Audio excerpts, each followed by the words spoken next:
FM nke dị n'Enugu onye aka anyị na-egwu 99.5 nke dị n'Enugu onye ọbụla ga-ebi ihe maka na Owele FM na-eme mma ebe anyị na-anọ wee malele Igbo si bido ebe anyị na-anọ wee n'omenala Igbo niile Owele FM na-eme mma 99.5 ọdịnala.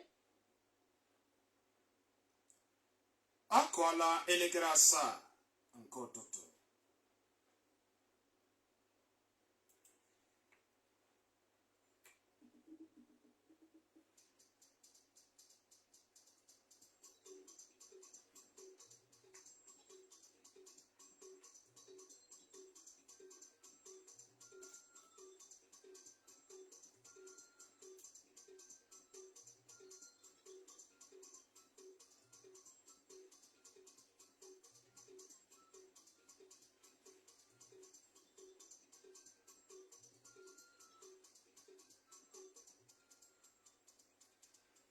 Gere akụkọ ụwa nke ụtụtụ taa na-abịara gị n'Owere 99.5 FM Enugu. Ịbọọlachi Igbo ndị ọma na-ege ntị. N'akụkọ ụwa nke ụtụtụ taa bụ Tuzdee, ahịa Eke, mkpụrụ abalị 18 n'ime ọnwa abụọ nke afọ 2025. Gere ọkpụrụkpụ isiokwu ndị ahụ ghọrọ anyị isi akụkọ. Ihe mberede okporo ụzọ mere ụnyaahụ Mọnde n'okporo ụzọ awara si Okene gaa Abuja ataala isi mmadụ 7 nke 4 n'ime ha bụ ụmụ akwụkwọ mahadum.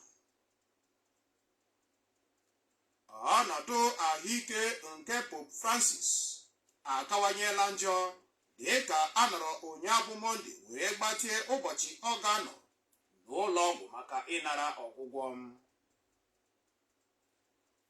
Victor Osimhen akpaala ike dị egwu ọzọ n'otu egwuregwu Galatasaray site na inye ọkpụ goolu 2 ha jiri merie ogbo ha bụ Rizespor n'ama egwuregwu Seko Didi Stadium n'abalị ụnyaahụ Mọnde.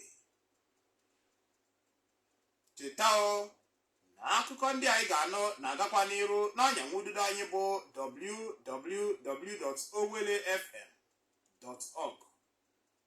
Dozie nchinala ka anyị butụrụ gị akụkọ ndị a na ndị ọzọ ka ọha n'uju. Ọkọ akụkọ bụ m Chika Nwazọ.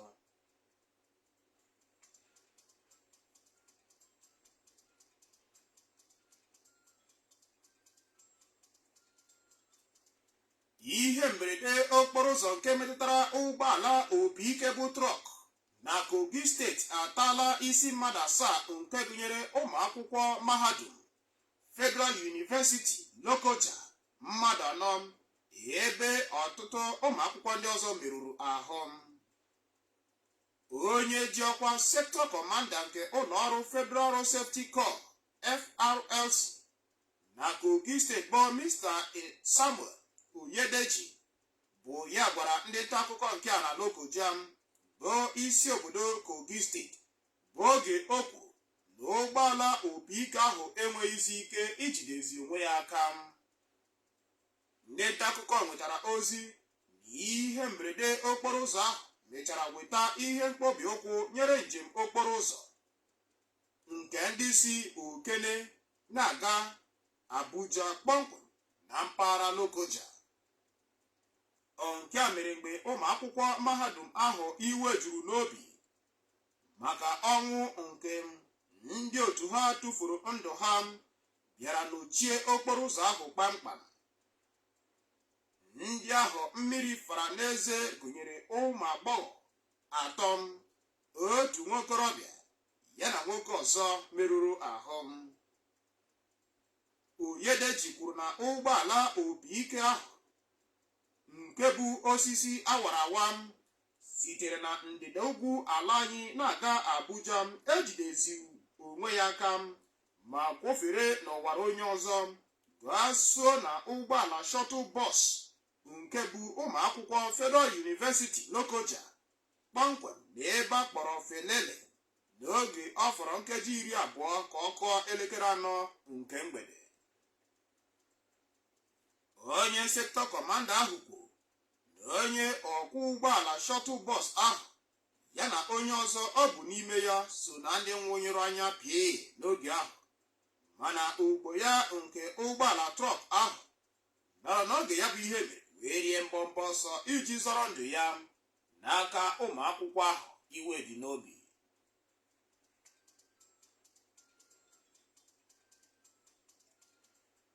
Otu ndọrọndọrọ ọchịchị Labour Party ekwuola na ha enwebeghị mkpebi ọbụla na ọ bụ na mpaghara South East ala anyị ka ha ga-esi wepụta onye ga-azọrọ ha ọkwa onye isi ala nke afọ 2027.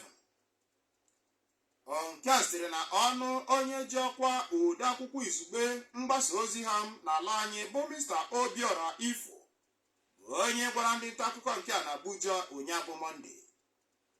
Mr. Ifo kwuru nke a dị ka nzaghachi nyere akụkọ ahụ malitere fesawa na-ekwu na ọ bụ site na mpaghara South East ka onye presidential candidate nke ya bụ otu Labour Party ga-esi pụta n'afọ 2027, bụ oge a ga-anọrọ chịkọba ntuliaka ọchịchị izugbe n'ala anyị gbaa gburugburu. Onye National Publicity Secretary ahụ kwudosiri ike na otu Labour Party agaghị ekwu na ọ bụ site na otu mpaghara ga-azọrọ ha ọkwa ọbụla a na-azọ azọ. O kwuru na ọ bụ aghọtaghị ihe onye isi oche ha n'ala anyị bụ Julius Abure kwuru nke ọma, bụ ya kpaliri ya bụ asịrị na-ewugharị ebe niile ka ọ dị ugbu a.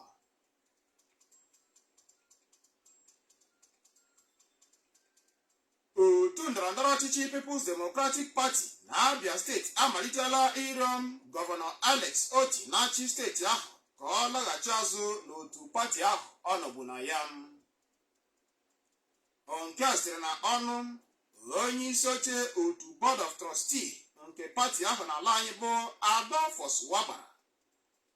Senetọ Wabara kwuru na gọvanọ Oti na-azọ ụkwụ dị mkpa n'ọrụ ndị ọ na-arụgasị na steeti ahụ, bụ nke o kwuru na ọ naghị ele anya n'otu ndọrọndọrọ ọchịchị onye si na ya. O kwuru na ọ ga-amasị ha ka onye gọvanọ ahụ laghachi azụ n'otu PDP. O mere ka nke a pụta n'oge ọgbakọ ha were ọnọdụ n'ogige International Conference Center ICC dị n'Ụmụahịa, isi obodo Abia steeti. Senetọ Adolphus Wabara gbakwunyere na gọvanọ Alex Oti ya na ugbo ya na-achị Enugu steeti bụ gọvanọ Peter Mba abụrụla ọpụrụ iche na mpaghara South East niile ma ekwuwa ihe banyere ezi ọchịchị bụ ịgba.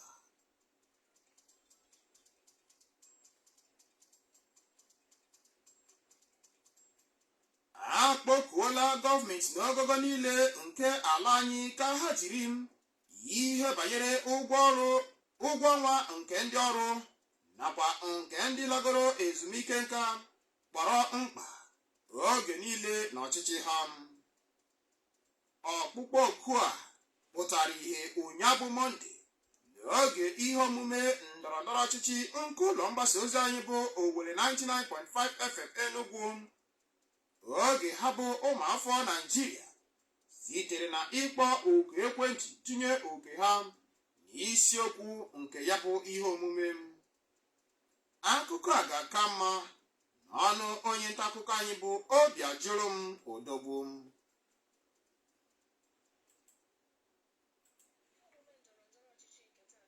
Ka Chibuike Uche Chibike nọrọ n'isi ya lebara anya n'ajọ ọnọdụ ndị kwe na ndị ekwe n'etiti gọọmenti Abia steeti nakwa ndị lagoro ezumike nka n'ọrụ oyibo steeti ahụ, were maka ekweghị akwụ ụgwọ penshọn ejigoro ha ọnwa 38, ya bụ afọ 3 na ọnwa 2 zuru oke n'ọchịchị ndị gagoro aga na steeti ahụ. Gọọmenti Abia steeti na-akọwa na otu jikọrọ ndị lagoro ezumike nka n'ala anyị akpọrọ Nigerian Union of Pensioners NUP ngalaba ya nke steeti ahụ binyere aka nkwekọrịta ịrapụ ha bụ ụgwọ penshọn ọnwa 38 ebe ha bụ ndị lagoro ezumike nka nọrọ n'aka nke ha na-akọwa na-amanyere ha n'ike ime nka.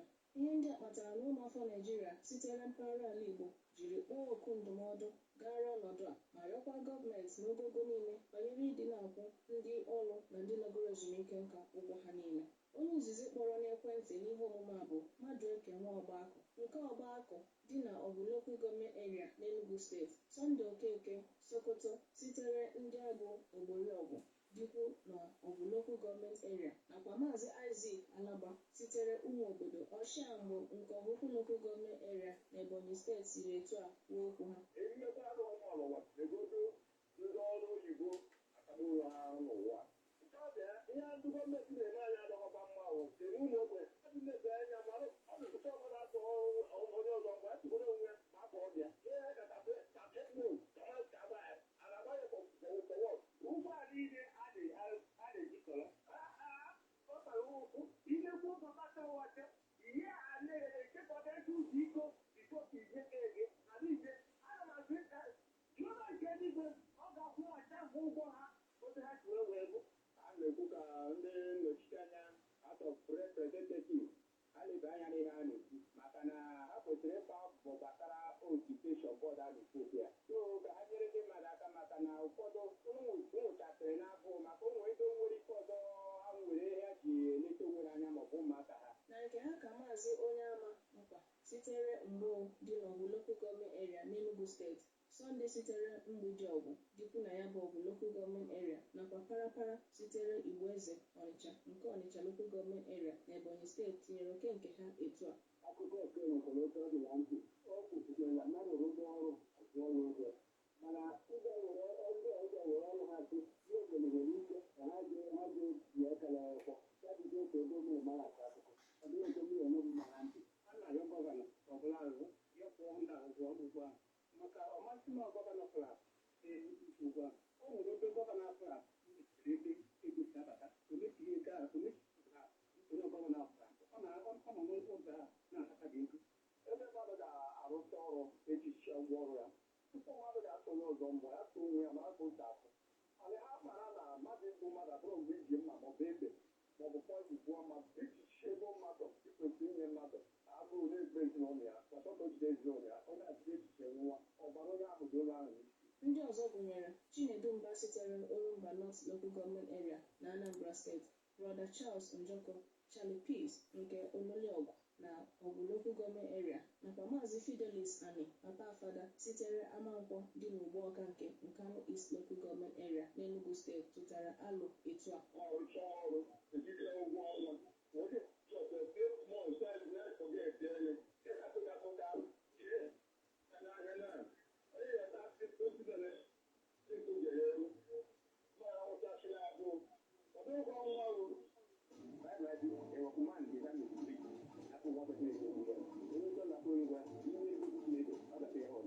Site n'ụlọ mgbasa ozi Owele 99.5 FM Enugu ka mụ onwe mbụ Obiajụlụ Odogwu sitere wetara gị akụkọ a.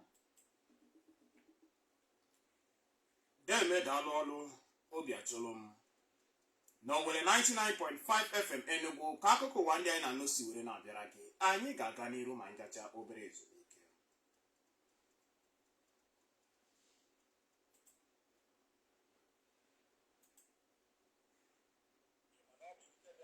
Inweta mgbasa ozi bụ bụrụkwa eziokwu ụlọ ọrụ National Broadcasting Commission nke ahụ ọchịchị etiti guzobere iji na-elekọta etu esi agbasa ozi n'ikuku n'ala anyị a ekwugosi na onye ọbụla otu maọbụ ụlọ ọrụ ọbụla nwetara mmegide site na mgbasa ozi na-adabaghị adaba maọbụ ajọ akparamagwa nke ụlọ ọrụ mgbasa ozi agbasoro ha ka ndị dị otu a mee mkpesa nye ya bụ ụlọ ọrụ mgbasa ozi maọbụ ziga akwụkwọ mkpesa ha nye nnukwu onye isi Director General National Broadcasting Commission nke nwere isi ọnọdụ na nọmba 20 Ibrahim Taiwo Street, Asokoro, Abuja maọbụ zite mkpesa ha n'usoro email gaa na info@nbc.gov.ng.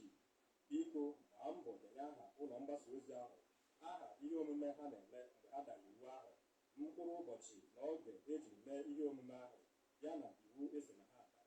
Chetakwa ka itinye aha gị, ebe ibi, akara ekwentị gị, email gị ma tinyekwa akara njimama signature gị. Mee ka ozi gị rute n'ụlọ ọrụ NBC n'ime abalị 14 site n'ụbọchị esiri na ha dara iwu ahụ. NBC ikike bịara gị maka mgbasa ozi bụ Ndewo dịka ị ka na-aga n'iru na-esonyere anyị n'ịkọtọpụzi akụkọ ndị ọzọ fọrọ anyị n'aka ka anyị wetara gị akụkọ sitere na mba ofesi. Onye isi nke ụlọ nzukọ nsọ Katọlik n'ụwa niile bụ Pope Francis anọrọla n'ụlọ ọgwụ ụnyaahụ Mọnde malite ọrụ ya dịka ọ nọgoro abalị anọ zuru oke maka ịnara ọgwụgwọ. Kosiladị, ogige isi mmiri nke ụlọụka Catholic Church dị na Vatican ekwuola si na ọnọdụ ahụike nke nwa amadi ahụ megoro afọ 88 bụ nke kawanyere njọ kpatara a ga-eji gbatie ụbọchị ndị ọ ga-anọ n'ụlọ ọgwụ maka ọgwụgwọ ya. Pope Francis ka e buru gaa na ụlọ ọgwụ Gemelli Hospital dị na Rome nke mba Italy n'ụbọchị Fraịde gara aga maka ọrịa akpọrọ bronchitis.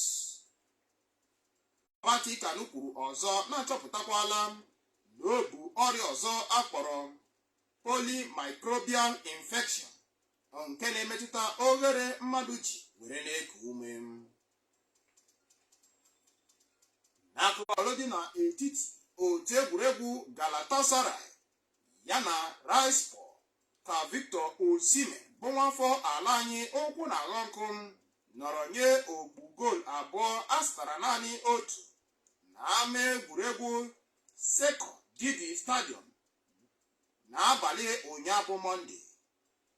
Osimhen buru ụzọ nye ọkpụ goolu nke mbụ n'oge o mechara nkeji abụọ amalitere agba nke abụọ. Nwaamadi ahụ gbara afọ 26 ka e kwuru na ọ bụ ya ka ọtụtụ ndị mmadụ gara ikiri na ya bụ asọmpi bọọlụ. N'akụkọ sitere na mma obi aṅụrị bụ entertainment, Regina Daniel nke na-eme ihe nkiri onyonyo n'otu Nollywood ekposala ọwa ozi Instagram ya dịka akụkọ na-efegharị si na di ya bụ Net Nwoko enwetala nwa ọhụrụ site n'aka nwaanyị ọzọ bụ Chika Ikem. Okwu akpụ n'ọnụ ka ọ dị ugbu a n'ọwa ozi ọgbara ọhụrụ bụ na Chika Ikem, onye kwupụtara banyere nwa ọhụrụ ya, ga-anọrọ n'oge na-adịghị anya kwaba n'obi eze nke ya bụ Akajiakụ. Ihe yiri dịka nzaghachi nyere okwu ndị a niile ka Regina Daniel, onye na-apụtabeghị ihe n'ọwa ozi kemgbe a nụrụ akụkọ banyere nwa ọhụrụ ahụ, nọrọ ụnyaahụ Mọnde kposaa ọwa ozi ya na Instagram. Onye ihe nkiri onyonyo ahụ dịka a ga-asị na ya na di ya bụ Net Nwoko na-enwe ihe nghọtahie na alụmdi na nwunye ha. Ị ga-echeta na Regina Daniel, onye gbara afọ 24, lụrụ Net Nwoko, onye gbara afọ 64, ma bụrụ Akajiakụ n'ọnwa Eprel n'afọ 2019, ebe Chineke jikwa ụmụ nwoke abụọ gọzie alụmdi na nwunye ha. Ruo ugbu a, mmadụ abụọ ahụ enwebeghị ihe ha gwara ọha na eze banyere ọnọdụ ha n'okwu ahụ na-ewugharị ebe niile. Mana ọpụpụ nke Regina Daniel pụrụ ka ọ dị ugbu a n'ọwa ozi Instagram abịala mee ka ndị nkwado ya chịrị uche ha n'aka.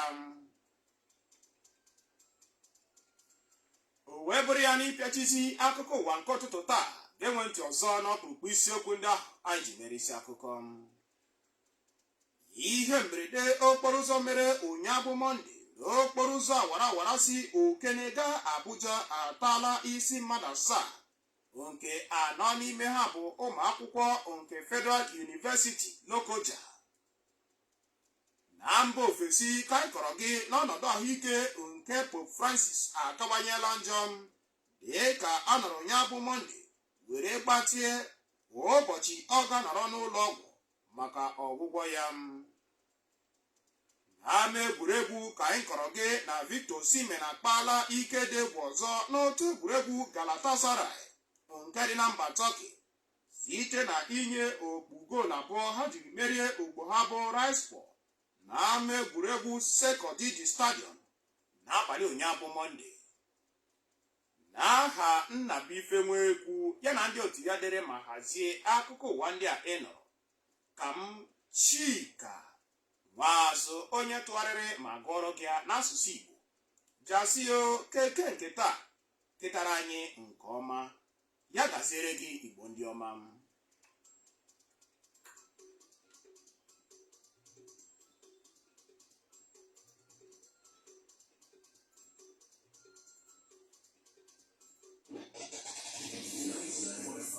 For